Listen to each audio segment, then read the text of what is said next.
मेरे प्रिय दर्शकों नमस्कार। प्रिय दर्शकों, ऋषि ज्योतिष में मैं आपका दिल से स्वागत करता हूं और आपको बहुत धन्यवाद देता हूं कि आप मेरे वीडियो बड़ी उत्सुकता से देख रहे हैं। आशा करता हूं आगे भी देखते रहेंगे।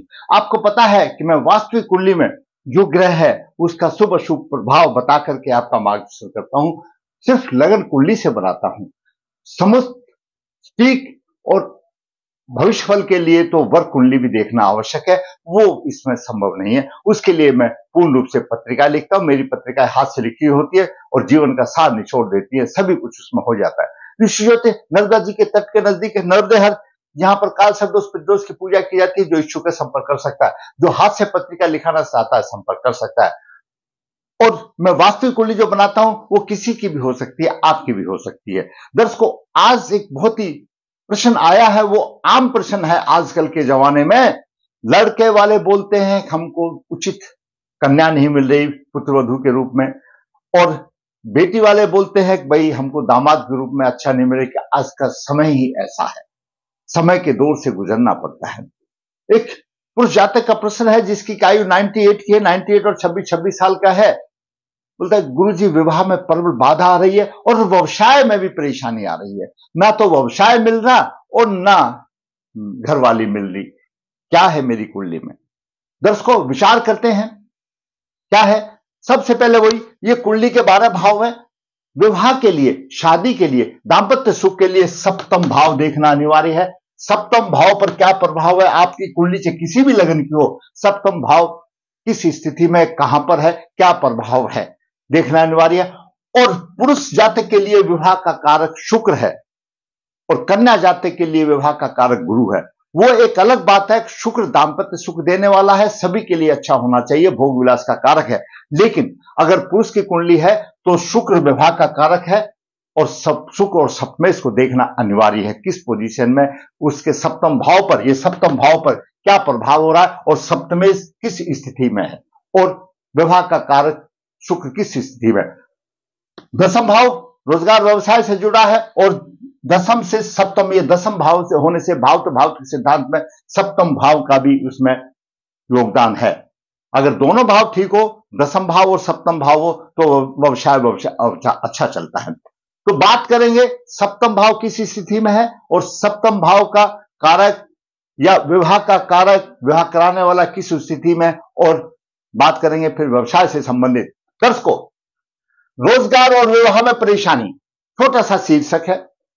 23 सितंबर 1998 शुक्ल पक्ष 3 स्वाति चरण 1 बुधवार को बालक पैदा हुआ। पुरुष लगन की कुंडली, जन्म के स्थान पर कुंभ लगन पैदा हुआ। कुंभ लगन 25 डिग्री पर, लगन में वक्री गुरु है 28 डिग्री लेकर के, केतु 5 डिग्री 49 मिनट पे। केतु और गुरु का कोई संबंध नहीं है, बहुत दूर है, 30 डिग्री का फर्क है, कोई आपस में टकराव नहीं है। लग्नेश शनि मेष राशि में, मेष राशि में वक्री है, तो यहां पर अच्छा फल देगा, कोई खराब नहीं देगा। और छठे भाव में मंगल नीच राशि में है 27 डिग्री के बाद। सप्तम भाव जो हम बात कर रहे हैं वो राहु 5 डिग्री 49 मिनट लेकर के, शुक्र 26 डिग्री 56 मिनट लेकर के है। शुक्र मृत अवस्था में है और शुक्र विवाह का कारक है। पुरुष जातक के लिए शुक्र विवाह का कारक है, मृत अवस्था में है और सूर्य से अस्त है। सिर्फ 7-8 डिग्री 9 डिग्री अर्थ है, ये सूर्य से भी अस्त है, सूर्य से अस्त है। और शुक्र उत्तर फाल्गुनी नक्षत्र में है। उत्तर फाल्गुनी नक्षत्र के स्वामी सूर्य है। बुध 4 डिग्री लेकर के है, अष्टम भाव में है और सूर्य से अस्त है, यानी बुध भी अस्त है, पंचम भाव का भी अस्त, पंचम भावेश भी बुध अस्त है और शुक्र भी अस्त है और सूर्य की 6 डिग्री है और सूर्य सप्तमेश है और सूर्य राहु अधिष्ठ राशि का भी स्वामी आ गया। शुक्र तो अस्त हो गया, कैसे भी मान लो, या ये मान लो सप्तम भाव का स्वामी अष्टम में चला गया और सप्तम भाव का कारक ग्रह और विवाह करने वाला ग्रह वो शुक्र अस्त हो गया। 9 भाव में चंद्रमा 7 डिग्री लेकर विराजमान है। ये ग्रहों की स्थिति रही। गुरु की महादशा चल रही है 15/11/2015 से 15/11/31 तक रहेगी। गुरु अपने ही नक्षत्र में, पूर्व भाद्रपद नक्षत्र में। दर्शकों, अभी हमने कुछ दिन पहले एक वीडियो बनाया था आपके सामने, द्वितीय भाव का स्वामी और एकादश भाव का स्वामी, यानी धनेश और आयस और धर्मेश 9 भाव का स्वामी अगर केंद्र में हो तो सम्राट यानी अखंड साम्राज्य योग बनता है। लेकिन लग्नेश की स्थिति तो अच्छी चाहिए। लग्नेश तो लग्नेश तो नीच राशि में वक्री हो गया, तृतीय भाव में पड़ा गया, लग्नेश बलवान नहीं हुआ। वरना द्वितीय भाव का स्वामी मतलब धनेश आयेश, एकादश भाव का स्वामी गुरु केंद्र में है। मिथुन लगन के यानी कुंभ लगन के लिए गुरु धन के विषय में बहुत ही कारगर ग्रह है, क्योंकि दोनों स्थान धन के हैं। अगर गुरु की अच्छी स्थिति होती है तो धन की कोई समस्या नहीं रहती, इसलिए केंद्र में बोला गया राजा की अच्छी स्थिति हो। और दूसरा नौ भाव यानी धर्मेश, धर्मेश भी शुक्र केंद्र में है लेकिन अस्त हो गया। रिक्वायरमेंट यह है कि भाई वो शुभ स्थिति में हो, धनेश आयेश और धर्मेश ये शुभ स्थिति में केंद्र में हो, लग्नेश भी अच्छा हो तो अखंड साम्राज्य होगा। यहां तो धज्जियां उड़ गई, शुक्र की अस्त हो गया, शनि भी लग्नेश अशुभ स्थान में चला गया, कोई फायदा नहीं हुआ। तो बात अपने हम विषय में आते हैं, सप्तम भाव और सप्तम इसकी स्थिति। सप्तम भाव में राहु केतु का प्रभाव है, गुरु मृत अवस्था में, ठीक है, लेकिन सप्तम भाव का स्वामी सूर्य अष्टम भाव में चला गया, यानी सप्तम भाव का सूर्य स्वामी अष्टम भाव में चला गया, यह भी एक परेशानी आ गई। और सप्तम भाव पर राहु केतु का प्रभाव आ गया, यह भी परेशानी आ गई। दूसरा, सप्तम भाव का कारक शुक्र यहां पर ही है और विवाह का कराने वाला शुक्र भी यहां पर अस्त हो गया, परेशानी आ गई। दाम्पत्य सुख और विवाह का कारक शुक्र और गुरु पर विचार, शुक्र यहां पर पुरुष लग्न की कुंडली है तो अस्त हो गया, विवाह का कारक शुक्र है, अस्त हो गया। सप्तमेश सूर्य अष्टम भाव में चला गया, सप्तम भाव पर राहु केतु का प्रभाव आ गया, विवाह में बाधा आ गई। पंचम भाव और सप्तमेश, पंचम भाव का स्वामी बुध है, सप्तमेश सूर्य, यहां पर युति बता रही है, बुध अस्त है। प्रेम विवाह के योग हो सकते हैं, मैं ऐसे बहुत कुंडलियां बना सकता, मैंने पहले ही बनाए हैं। हमारे बच्चे क्या करते हैं, जब नहीं होता है तो इधर उधर ढूंढना शुरू कर देते हैं मोबाइल पर या ऐसे जैसे, और फिर प्रेम विवाह कर लेते हैं। ऐसा प्रेम विवाह असफल प्रेम विवाह होता है, क्योंकि पंचमेश अस्त है। पंचमेश प्रेम का कारक तो है, पंचमेश प्रेम प्रसंग का कारक है, लेकिन अस्त है, वो भी सूर्य ने अस्त कर दिया। और शुक्र विवाह का कारक है, शुक्र भी अस्त कर दिया। और शुक्र सूर्य के नक्षत्र में है, गलती से कोई शुभ दशा आ जाती है, विवाह हो भी जाता है, ऐसा नहीं है कि नहीं होता है, मैं बाधाएं बता रहा हूं। लेकिन ऐसा जातक का विवाह दाम्पत्य सुख थोड़े बहुत दिन चलता है। शास्त्र ये कहता है अगर शुक्र बिल्कुल अच्छा हो, मजबूत हो और सूर्य के नक्षत्र में हो, कोई भी सूर्य के नक्षत्र में हो, तो 1 साल के बाद मिठास कड़वाहट में बदल जाती है। उसके बाद दर्शकों, लग्नेश तृतीय भाव में और सप्तमेश अष्टम भाव में दोनों एक दूसरे से छठाष्टक योग बना रहे, दाम्पत्य कलह का योग बनता है। गलती से अच्छी दशा आ जाती है और होता है, ऐसा नहीं है, ये बाधाएं हैं, कब होगा। लेकिन बिना दोष निवारण किए अगर विवाह कर भी लिया तो कुछ दिन के बाद पृथक जनक की स्थितियां पैदा हो जाएंगी, तलाक होने के चांसेस आ जाएंगे। दसम भाव का स्वामी मंगल है और छठे भाव में नीच राशि में आ गया।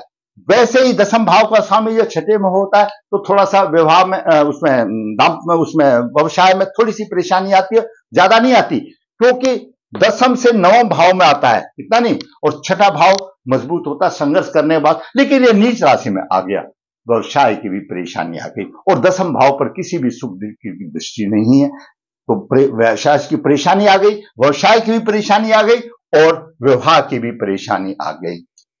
लग्नेश सप्तमेश छठे आठवें है, जैसे मैंने बताया। पंचमेश और सप्तमेश की युति है, प्रेम विवाह हो सकता है। और नवम भाव पर शनि का उस दृष्टि प्रभाव है, नवम भाव के कारक गुरु है, गुरु कमजोर पड़ता है 28 डिग्री लेकर के मृत अवस्था में, तो नवम भाव और नवें शुक्र, इन पर अगर असर प्रभाव होता है तो अंतरजातीय विवाह के भी योग बनते हैं। ऐसा नहीं है, ये योग होते हैं। देखिए दर्शकों, ज्योतिष में शुभ और अशुभ योग बनते हैं, कई तरह के होते हैं, चंद्र से संबंधित होते हैं। भाई उन योगों का ख्याल रखो, ऐसी परिस्थिति उत्पन्न ना होने दो तो वह अशुभ योग फलित नहीं होगा, दिक्कत आएगी, अपने ध्यान रखना है। तो ये योग बनते हैं, ऐसा है, हो सकता है, ध्यान रखना चाहिए। लेकिन बिना दोष किए अगर आपने शादी ऐसे बच्चों की कर दी तो थोड़े दिन के बाद तलाक के लिए तैयार रहना पड़ेगा, इसमें कोई दो राय नहीं। मैं ये देखते देखते मेरा बहुत अनुभव हो गया है। क्यों हुआ? पूर्व जन्म के कर्मों के आधार पर। सुख से संबंधित उसके अच्छे उपाय नहीं थे, बहन बेटी के विषय में अच्छे नहीं थे, पूर्व जन्म के कोई भी हो, पिता के हो या उसके हो, कैसे भी हो, पितृदोष निवारण करें। पुरुष जातक है, अर्क विवाह करने के बाद योग कन्या से शादी करें और आजीवन सूर्य को अर्क दें, सूर्य को बलवान रखें, आजीवन अर्क दें, तो आपकी राह आसान हो सकती है और दोष निवारण। और बिना आपके अर्क विवाह या कन्या है तो कुंभ विवाह के अगर आपने विवाह कर लिया तो साल 2 साल में फिर परेशानी खड़ी हो जाएगी। छोटा सा वीडियो है, हमारे बच्चों के लिए बहुत ही मार्गदर्शन का। ऐसे वीडियो में पहले ही बहुत बता चुका हूं। अब शादी करने के लिए तो चले हैं, लेकिन थोड़ा सा एक विचार कर लो, जहां पर ये धोखा मिलेगा, प्रेम विवाह में धोखा हो जाएगा, बच्चे मानते नहीं है, अभिभावक मजबूर हो जाता है, वो उनकी मर्जी है। मेरा काम है आपको मार्गदर्शन करना। दर्शकों, आपको अगर मेरा वीडियो अच्छा लगा तो मैं कहूंगा लाइक करें, शेयर करें। और दर्शकों, मैं हमेशा बताता हूं मेरा चैनल नया चैनल है, मैं इसलिए आपका मार्गदर्शन करता हूं भाई आपकी मेरे प्रति भी सहानुभूति हो। मैं ऐसा देखता हूं जिसका वीडियो बनाता है लाइन तोड़ करके चला जाता है। लाइन तोड़ एक वर्ड आ गया मुझे, तो मुझे थोड़ा सा फौज का अनुभव है। फौज में बोलते हैं लाइन तोड़ करना, फिर देखना ही नहीं। लाइन तोड़ फौज में बोलते हैं, लाइन तोड़ कर दिया, मैं चला गया, वो आपकी मर्जी है। लेकिन मैं कहूंगा आपको अच्छा लगा तो लाइक करें, शेयर करें। जिसने चैनल सब्सक्राइब नहीं किया तो सब्सक्राइब करें, ताकि मेरे चैनल की ग्रोथ हो और मैं इसी प्रकार वास्तविक कुंडली बना करके आपका मार्गदर्शन करता रहूं। धन्यवाद।